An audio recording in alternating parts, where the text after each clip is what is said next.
Matty, it was a pretty disappointing game from the Bombers against the Bulldogs on the weekend, an 87-point loss. What did you make of it all? Yeah, I thought early on, Simon, that there was a bit of an arm wrestle in that first quarter, and a bit of a tale of the season is just not being able to put a little bit of scoreboard pressure on. Obviously, missed probably 3 or 4 opportunities in that first quarter.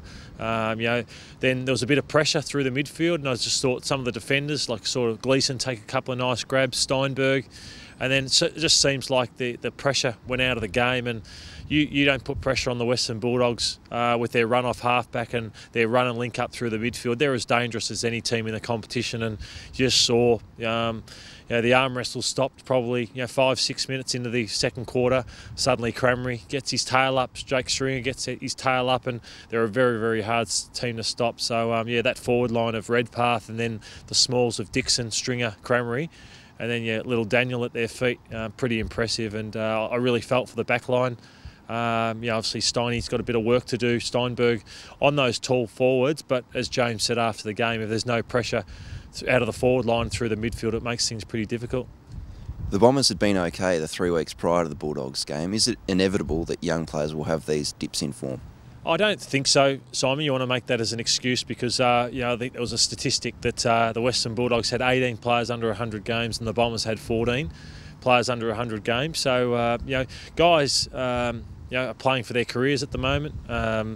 There's guys who, your own pride, your team pride, it probably only takes 2 or 3 players to be off.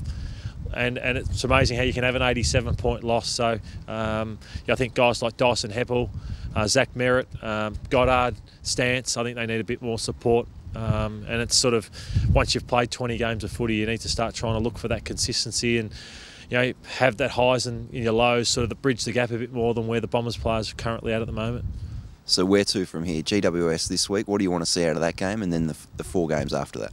Well, I think that what everyone loved about the previous 3 weeks was just the competitiveness. And, the week before, kicked 17 goals against Port Adelaide. I think the ball movement was really good. I thought that the ball movement went back a little bit to where it had been before probably the Hawthorn game, when it was a bit more lateral and backwards with the movement. But that's what the Bulldogs' pressure can do to you sometimes, and the opposition team. So I think sort of play the last 5 games like you're planning for 2016. I think that's what you got to look at. I think watching Dyson Heppel on the training track, he's driving the team really, really hard as Joe Watson would. They see the passion in the eyes of the senior players to get somewhere. So I think it's not having the bottom fall out of the last 5 weeks. It's actually having this last 5 weeks to build some momentum to 2016. I've been in some young sides like that. We touched on 97 a few times here in these wrap-ups. 97 for me, Carosella, Lucas, Blumfield, Heffernan. We just loved it, the opportunity to perform. And we made finals in 2008. So that's what 98. Sorry. So that's what we've got to look towards.